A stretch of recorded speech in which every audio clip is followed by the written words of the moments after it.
Assalamualaikum warahmatullahi wabarakatuh. Bismillahirrahmanirrahim.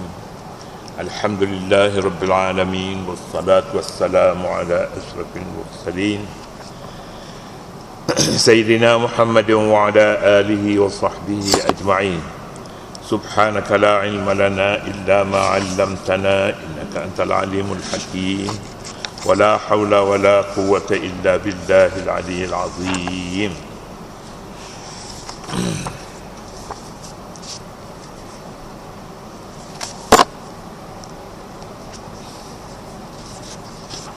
Sila ke muka surat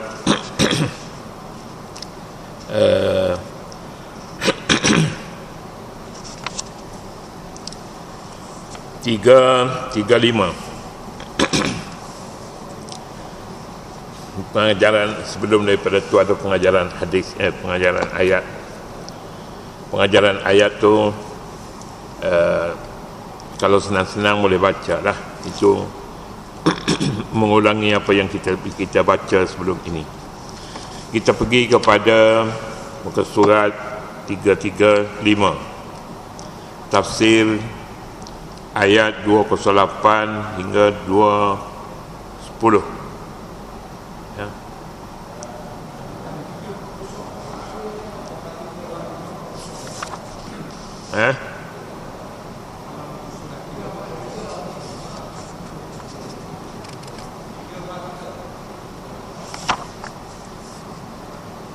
Tiga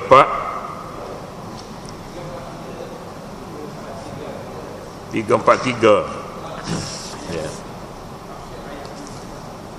Oh, 343 ya. Tapi kita nak baca tadi, nak baca ayat saja. Tak apa. Ayat muka surat 343 ayat 211 hingga 212. A'udzu billahi minasy syaithanir rajim.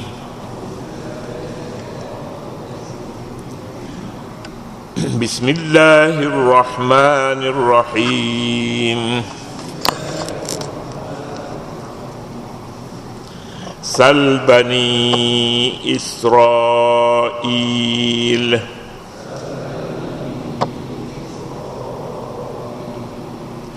kam atainahum min ayatin bayyinah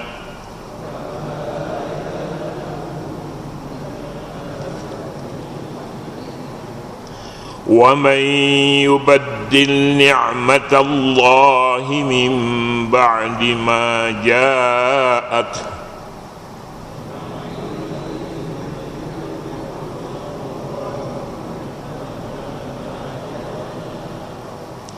fa innallaha shadidul 'iqab.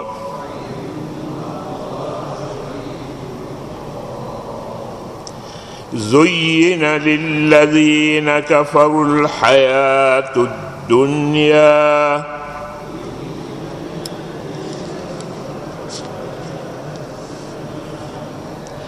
wa yaskharuna minal ladzina amanu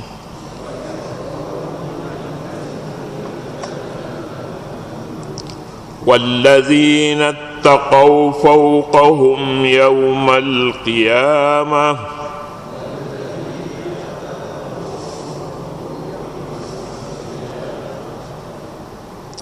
والله يرزق من يشاء بغير حساب.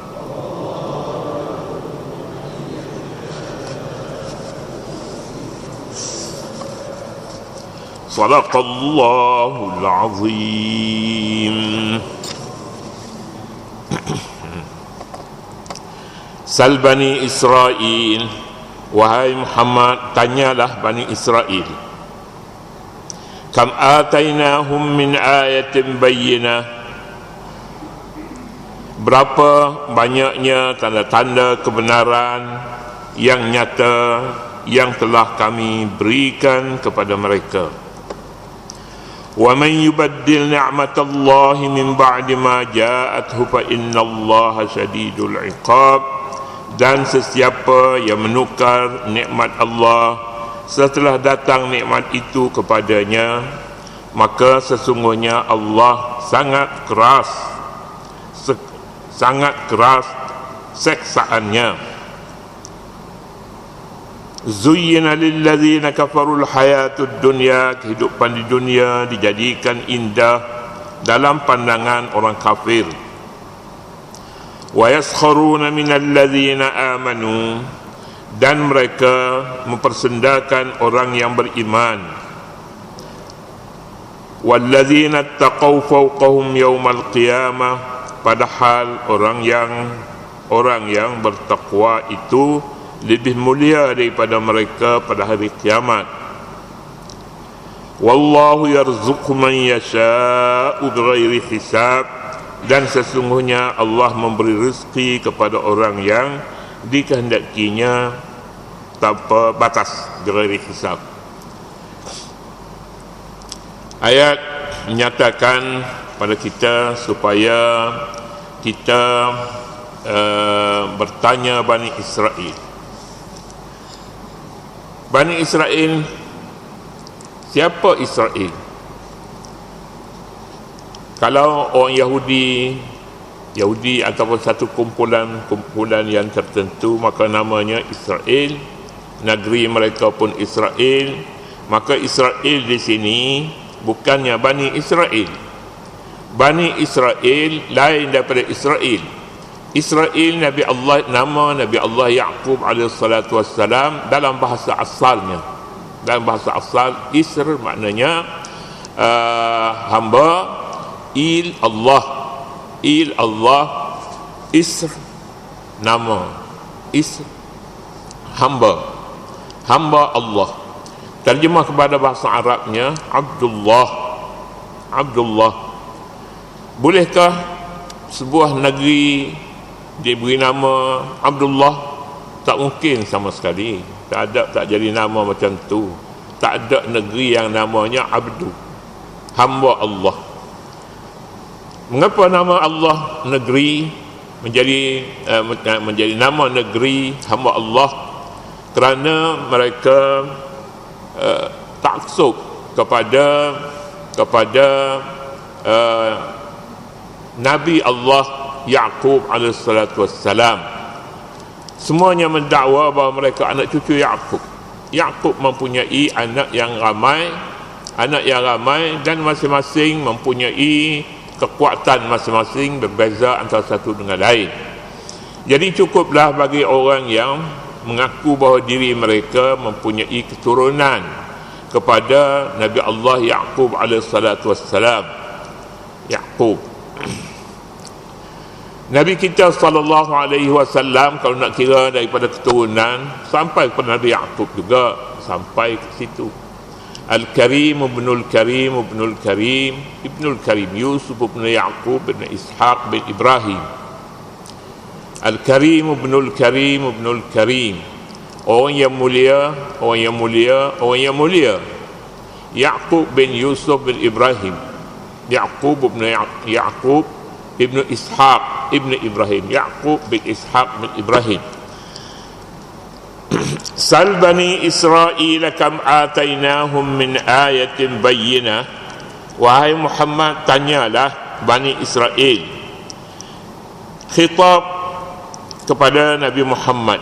Pada hakikatnya bukan Nabi Muhammad. Nabi Muhammad tidak memerlukan kepada keterangan itu, kepada keterangan Al-Quran itu dipersaksikan dengan mana-mana Nabi pun. Rujukan kepada Al-Quran adalah paling tinggi sekali, paling tinggi.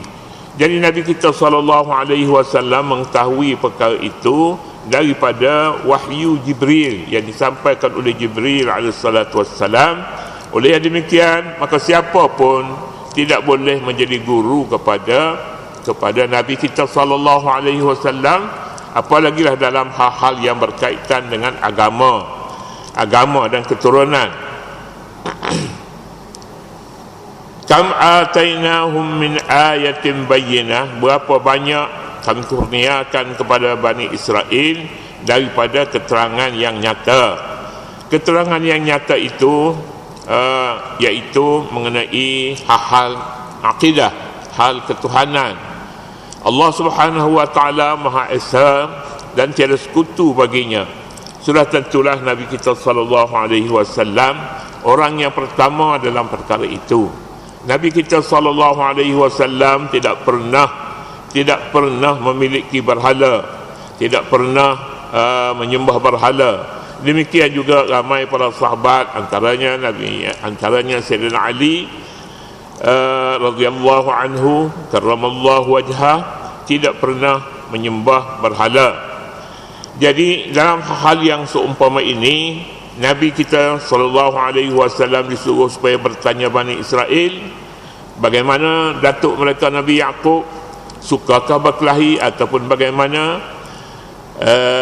Tentunya lah tidak seperti yang disangka begitu.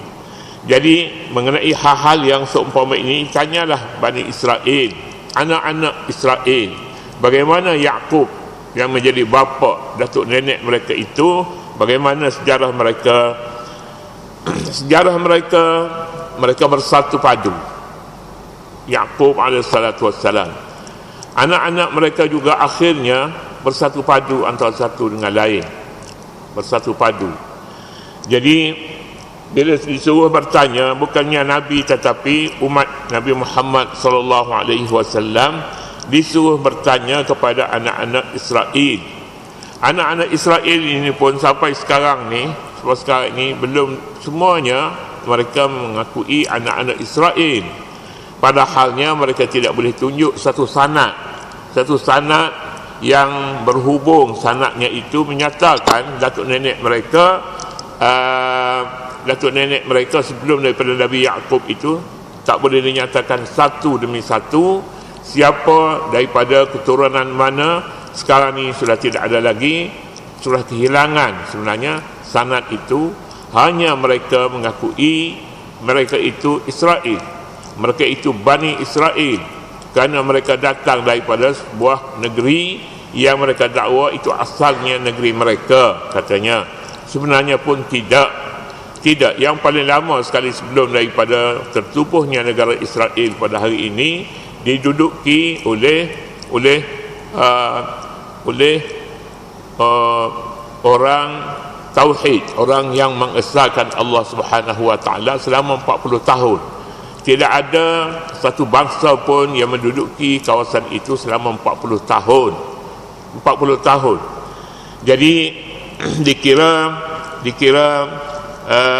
Bani Israel ataupun negara Israel bagi mereka satu kebanggaan, dan kebanggaan itu tidaklah boleh membawa tidak sebenarnya, sebab mereka dapati hasil daripada tenaga orang lain, bukan tenaga orang lain, satu keputusan politik yang tidak jujur sebenarnya, dengan memberi kepada kumpulan yang disebutnya Bani Israel pada hari ini.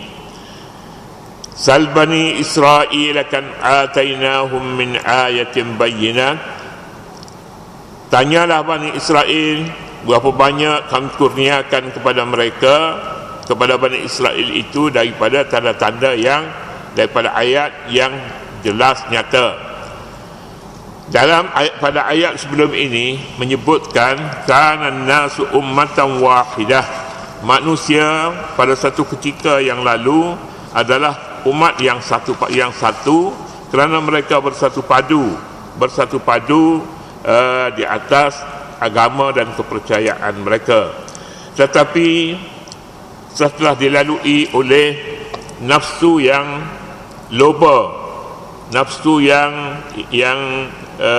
ingin mengaut keduniaan yang lebih besar, maka mereka bersatu padu, mereka berpecah belah di antara satu dengan lain, sekalipun asalnya mereka satu umat yang bersatu padu satu ketika yang lalu.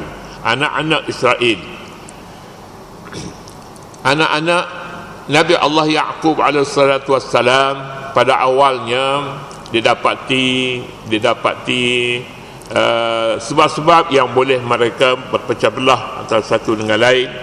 Tetapi ayat Al-Quranul Karim juga ada menyatakan bahawa pada satu ketika pula, iaitu sebelum daripada Nabi Allah Yaqub alaihissalam meninggal dunia, mereka bersatu padu pada ketika itu.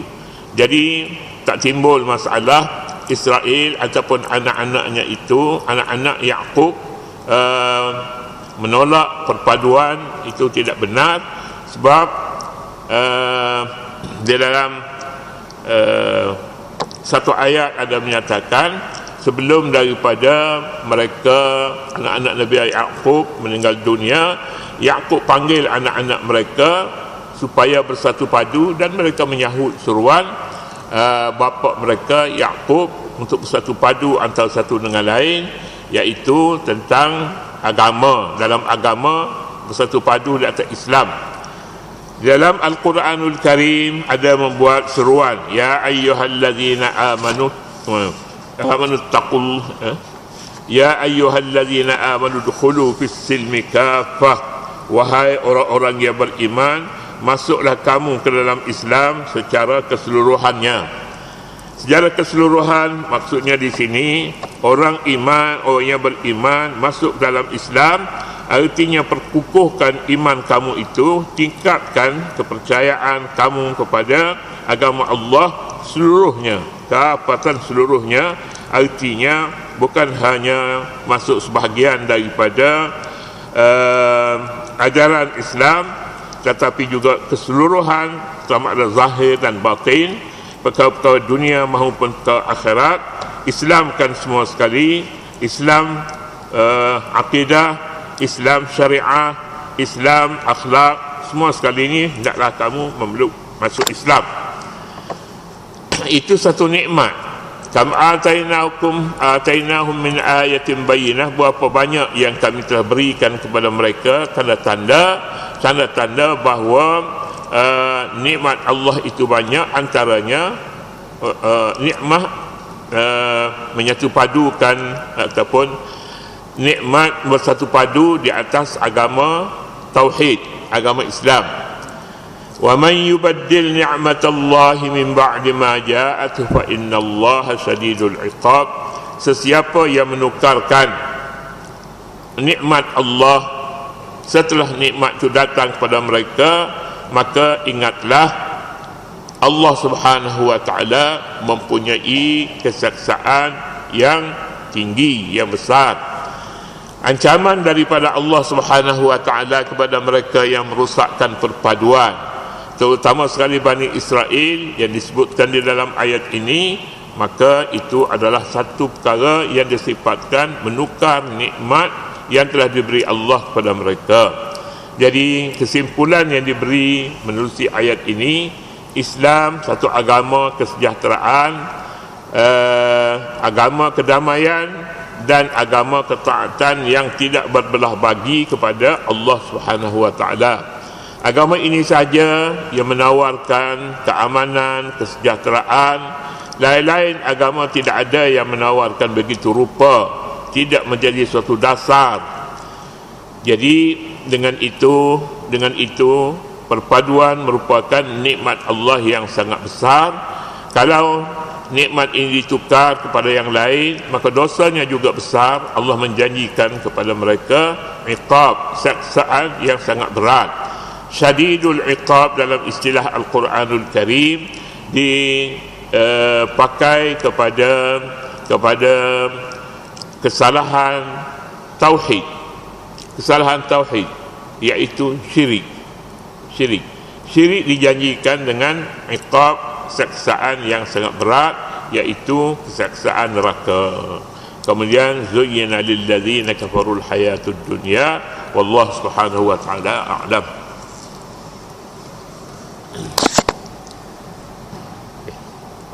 Kita doa sikit. A'udzubillahi minasyaitonir rajim. Bismillahirrahmanirrahim. Allahumma rabbana la tuzigh qulubana ba'da idh hadaytana wa hab lana min ladunka rahmatan innaka antal wahhab. Rabbana ighfir lana dhunubana wa israfana fi amrina wa tsabbit aqdamana wansurna 'alal qawmil kafirin. Walhamdulillahi rabbil alamin.